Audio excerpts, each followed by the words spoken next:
ښه نو سب ټایټلز پورې خبره وه. نو سب ټایټلز اصل کې څه ته وایي؟ په یوټیوب کې سب ټایټلز چې دي دا د یو ویډیو پسې دویمه ژبه لیکل دي. یعنې که یو ویډیو تاسو په انګلیش کې ریکارډ کړي او غواړئ چې مثلا پښتو یا اردو پې ولیکئ یا فارسي پې ولیکئ، یا هم که تاسې په پښتو اردو کې ریکارډ کړي نو عموما خلک انګلیش سب ټایټل لیکي چې دغه شي د ټولې نړۍ خلک پې پوه شي. نو سب ټایټل په یوټیوب کې دې لپاره استعمالیږي یا سی ورته لیکل شوی که نه کلوزډ کیپشنز. دا یوټیوب کې لاندې داسې آپشن وي هغې ځینې بندوي او کولاولی هم شي سی. نو موږ هم راځئ په دې کار کوو. زه په ویډیوګانو باندې اکثره چې دی انګلیش سب ټایټل لیکمه چې ځینې خلک مثلا که زما په پښتو پوه نه شي یا غواړي چې پوه شي په د نورو ژبو والا خلک وي نو د هغوی لپاره زه انګلیش سب ټایټل لیکم. نو راځئ په یو ویډیو باندې سب ټایټل لیکو. د کمنټس نه لاندې سب ټایټل دی، کله چې په دې باندې کلیک کړئ دغه یو صفحه ظاهریږي. پاس که تاسو وګورئ آل پسې چې دی بیا ډرافټس او بیا پبلشډ. په دې آل کې مثلا ټولې ویډیوګانې ښیي که نه، که سب ټایټل ورپسې وي که نه دلته ویډیوګانې ښیي ټولې A to Z او اپلوډز ښیي. نو په دغه ویډیو باندې که کلیک کړئ ګورئ دې پسې سب ټایټل شته دی. نو دغه سب ټایټل کولی شئ تاسې ایډیټ کړئ. دا سب ټایټل چې ما لیکلی ګوره ایډیټ آپشن باندې چې کلیک کړئ دا سب ټایټل کولاویږي چې ما دلته څه څه لیکلي دي. نو ما خپلې خبرې پسې دلته انګلیش ترجمه لیکلې ده په دې ویډیو کې.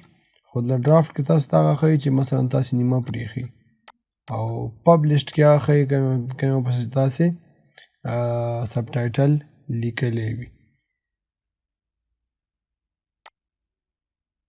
راځئ دغه ویډیو پسې ما نه دی لیکلی دا ګوره دلته سب ټایټلز نشته دی. نو دلته د ویډیو لینګویج هم انګلیش دی. راځئ دا واپس پښتو کوو ځکه چې دا ویډیو خو ما پښتو کې ایډیټ کړې ده، جوړه کړې ده. انګلیش دا پښتو کوو، پښتو. نو دا پښتو شو. اوس راځو صاحبه جانانو یوې ویډیو ته سب ټایټل لیکو. ایټ سب ټایټلز چې کله تاسو دلته کلیک وګوره دغه اپشن راځي اپلوډ فایل. که چېرته تاسې لیکلی وي نو اپلوډ کولی هم شئ. بیا دې لاندې آټو ساینک دی، بیا ټایپ مینولی دی او دې لاندې آټو ټرانسلیټ دی. که چیرې مثلا هغه ژبې چې ګوګل پې پوهېږي هغه آټو ټرانسلیشن هم پرې راځي لکه اردو، عربي، فارسي دا غټې غټې ژبې دي. نو موږ کلیک کوو مینولي ټایپ کوو. دا خبره واورئ. السلام علیکم، هیله ده چې ټول به روغ جوړ تکړه تازه اوسئ. جمله پوره شوه دې ځای پورې. اوس زه ترجمه لیکمه.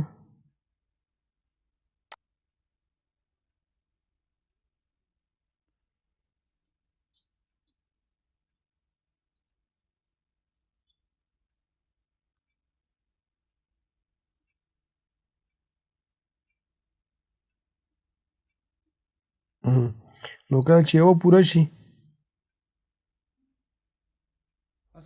یوه خبره پوره شو دویمه دې نه شروع ده. په دغه ځای باندې کلیک کوو نو بل لاین به ایډ شي او بیا تاسو د یوټیوب درسونه مو شروع کړي او ما د درسونو یوه نوې لاره شروع کړې وه. دې ځای پورې دا جمله پوره شوې. نو دلته زه انګلیش ترجمه لیکم. We had started YouTube classes and I introduced a new way of teaching. د یوټیوب درسونه مو شروع کړي او ما د درسونو یوه نوې لاره شروع کړې وه. هغه دا چې هر ځای هر څنګه وي او ما ته یو څه په اړه باندې رایاد شي نو زه هماغه وخت ویډیو ریکارډ کوم او تاسو د هغې پوینټ په اړه باندې خبرې کوم. بله جمله په دې ځای ختمه شوې. دلته کلیک کوو بل لاین ایډ کوو. صحیح ده.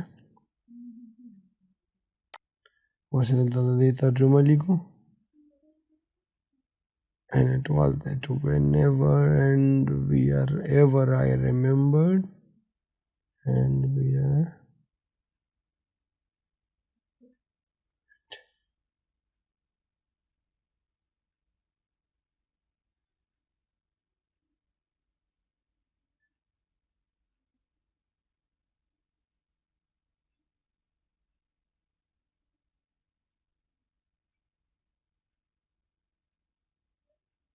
پوینټ په اړه باندې خبرې کوم ځکه چې بله جمله دغه ټوټوریال ما ډېر وکتل چې مثلا په یو ځای کې ناست په یو ښه پوزیشن کې یا ګرین سکرین کې یا یو کرسۍ دفتر هر څه که نه او ما غوښتل دغه ځای پورې پوره ده د دغه ځای نه ګوره دا کرسر دی نه تاسو ټایم لاین ورکوټې کولی او غټولی زوم اوټ او زوم ان کولی شئ او دغه ځای نه تاسې ټایم لاین ټریک کولی شئ یو خوا بل خوا د لاندې اډیو ټریک د پاس سب ټایټل ټریک نو دلته وګورئ کیپشن دلته نه هم تاسې کولی شئ چې یو نوی کیپشن ایډ کړئ خو ګورئ دا بیا هغسې نه سټارټ کېږي یعنې جدا کیپشن شروع کېږي چې ایون تاسو کولی شئ بله ژبه هم ورایټ کړئ دا واپس ډیلیټ کوو ډیلیټ کېږي د دغه ځای نه نو دغلته چې دی مثبت علامې باندې تاسې کلیک کوئ نو ګورئ کوم ځای باندې تاسې کرسر ودروئ د هغې نه شاته ایري آټو فیل کېږي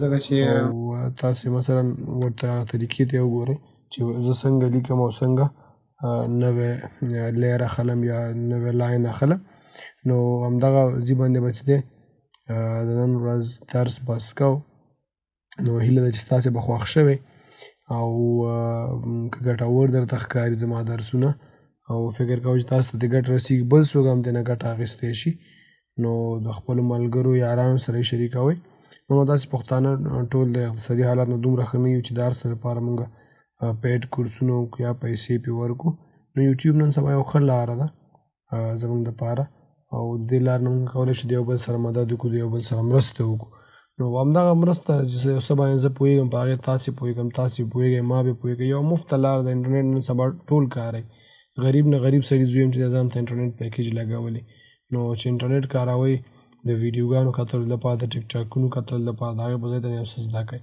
نو دا ښه لار ده او بیا زه په پښتو کې په دې خاطر باندې لګیا یم چې زموږ پښتانه بې پوه شي که نه که دا زه په ویډیو زه په انګلیش او اردو کې جوړه کړم تاسو یقین وکړئ زما ویورز به ډېر زیات وي ځکه زه په اردو الحمدلله پوهېږم په انګلیش هم پوهېږم په فارسي هم چې دغه درې واړه ژبې چې دي لیدونکي سخت زیات دي خو زه په دې یو کې هم نه جوړم او بیا هم په خپله ژبه کې جوړم په څه خاطر صرف او صرف په دې خاطر باندې چې ښایي ډېری پښتانه چې زړې کېږي دا زده کړي خو نه په انګلیش پوهېږي نه په اردو نه په فارسي نو په دې خاطر باندې چې زه په خپله ژبه کې جوړم او یوازې د دې لپاره یې جوړم چې څوک ترې ګټه واخلي نو که تاسو ته ګټور ښکاري خپلو ملګرو سره یې شریک کړئ او هغوی هم ترې مستفید کړئ نو انشاءالله په نورو صنفونو کې به ګورو درسونو ته به دوام ورکوو او د اوس لپاره یې په لوی الله وسپارئ د خدای په امان